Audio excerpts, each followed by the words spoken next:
Hey, this is Amy from motifmusicstudios, and today we are chatting about how to make your playing even more musical. And what I love about playing music is that you'll find your own voice in music, and the way that I interpret a piece, or the way that your teacher, or the way that you interpret a piece might be completely different, and that's okay. So I love about listening on YouTube is you're going to hear lots of players interpret music differently, and that will help you just listen objectively, but then also you can explore finding your own voice in music. Now, somebody asked me recently, how do you play musically? And last time on our Wunderkeys feature, we chatted about legato and how weight transfer can help us gain that beautiful singing sound. I'll link that video here.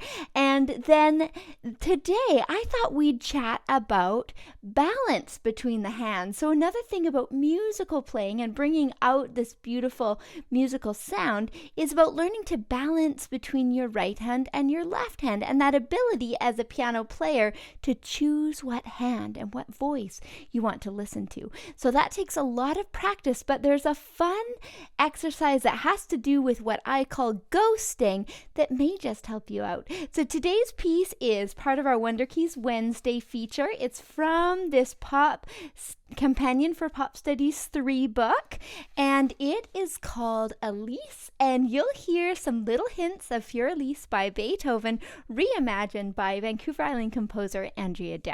So today's piece is in E major, so I thought that the scale, the 5-finger scale I'd show you, is also in E major. And I'm going to get you to practice ghosting one hand. So what I mean by ghosting is you're going to play with no sound on one hand while you play the other hand. And that's quite tricky. And I'll show you in the demonstration how I first will play with my right hand and I'll ghost my left hand. Then I'll reverse it, and then I'll see if that helps me to practice voicing the right hand over top the left hand and having them hands together, and then hearing my left hand more than my right hand. So I'm going to switch it up, and I'll put in the video which one to listen for. And at first, when you're doing this exercise, it's just playful exploration because it's hard to get your fingers to do different things at different times. But it's a really good exercise for your ears mostly, and for your hands to think, what sound and what hand, and then later what finger do I want to hear the music coming from the most. So this is how ghosting will help you play even more musically no matter what level you're playing at. So here is a demonstration firstly of the E major 5-finger scale with some ghosting ideas for you, and then we'll dive into a demonstration of playing Elise from the E major Companion book 3, and it is also found in the Beethoven Sessions book, and in the Sessions book it has a different page 3, so you want to watch for a really lyrical, really cool voicing actually of the left hand on page 3 if you're playing from the Sessions book.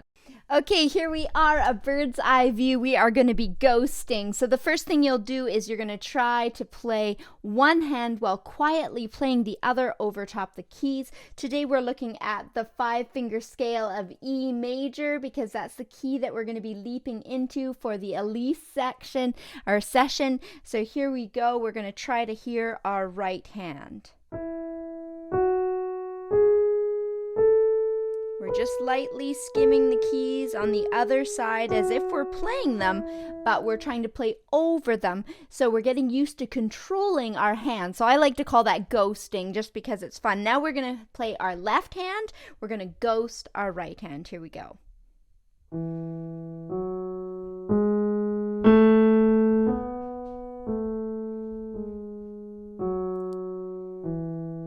Now we're going to voice our right, and we're going to play at the same time, but we're going to listen for our right to come out the most. Here we go.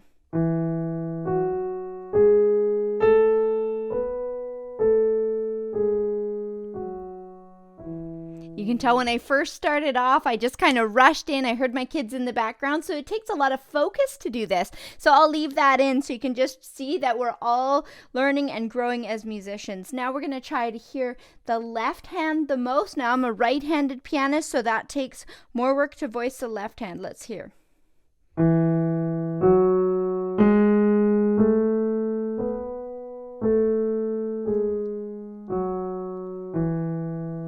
So that is something you can have a lot of fun with at home. I hope you enjoy that exercise. I did it in quarter notes, but it's really valuable to do that exercise really slow. You might want to slow it down to a half note or a whole note if you like, and take time at some different speeds to just experiment and start your listening journey with ghosting. I hope you have fun with that. And the Elise session is next. I keep saying section.